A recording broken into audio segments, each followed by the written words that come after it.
તો ફ્રેન્ડ્સ, તમે પણ કાંઈ પણ ઝંઝટ વિના તરબૂચમાંથી સરળ રીતે રસ નીકાળી શકો છો. વિધાઉટ મિક્સર પણ આસાનીથી રસ નીકાળી શકાય છે. અને તરબૂચ કેવું સિલેક્ટ કરવું તે પણ હું તમને બતાવીશ. હાય ફ્રેન્ડ્સ, હું છું પારસેલા. સ્વાગત છે તમારું મારી કાઠિયાવાડી રસોઈ ચેનલમાં. તો આજે આપણે જોશું તરબૂચમાંથી રસ કાઢવાની સરળ રીત. તો અહીં ફ્રેન્ડ્સ, મેં આ પ્રકારનું એક મીડિયમ તરબૂચ લીધું છે. જેનું વધારે વજન ન હોય તેવું તરબૂચ લેવાનું. ત્યારબાદ તેને સરસ રીતે કટિંગ કરી લેવાનું.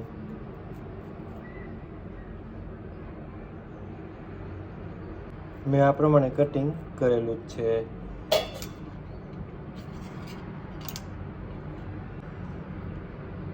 તમે જોઈ શકો છો, એકદમ સરસ લાલ લાલ આપણું તરબૂચ તૈયાર છે. આ તરબૂચ મીઠું પણ એટલું જ છે.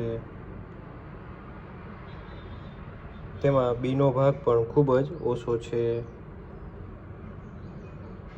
તો આ તરબૂચને આપણે રસ નીકાળી લઈએ. રસ નીકાળવા માટેની 2 ટ્રીક છે.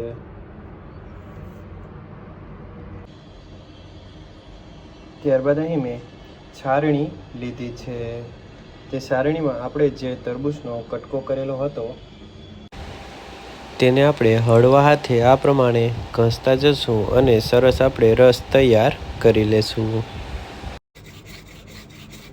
એટલે બધો જ રસ નીકળી જશે અને તેમાં રહેલા જે બીનો ભાગ છે તે પણ સાઈડમાં રહી જશે.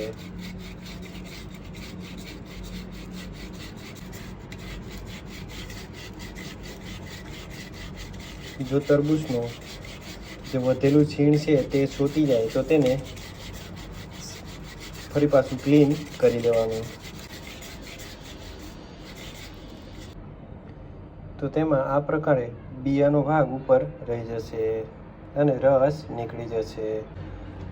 ત્યારબાદ આપણે બીજી રીતે રસ નીકાળી જોઈએ. આ પ્રકારે જે ખમણી આવે તેની મદદથી રસ નીકાળી શકાય છે. આ પ્રકારે ખમણીમાં સરસ પ્રેસ કરીને તેને રસ નીકાળી શકાય છે. તમે જોઈ શકો છો, આમાં પણ બિયાનો ભાગ તરવા લાગ્યો છે. અલગ તારવી શકાય છે અને રસ નીકળી જશે.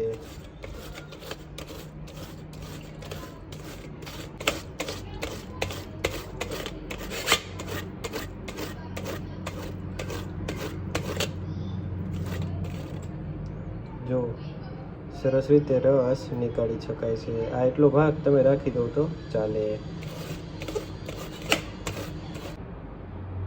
તો તમે પણ ખૂબ જ સરળ રીતે આ પ્રમાણે રસ નીકાળી શકો છો. તેને આપણે એક ગ્લાસમાં લઈ લઈશું. અહીં મેં રસ નીકાળી લીધો છે.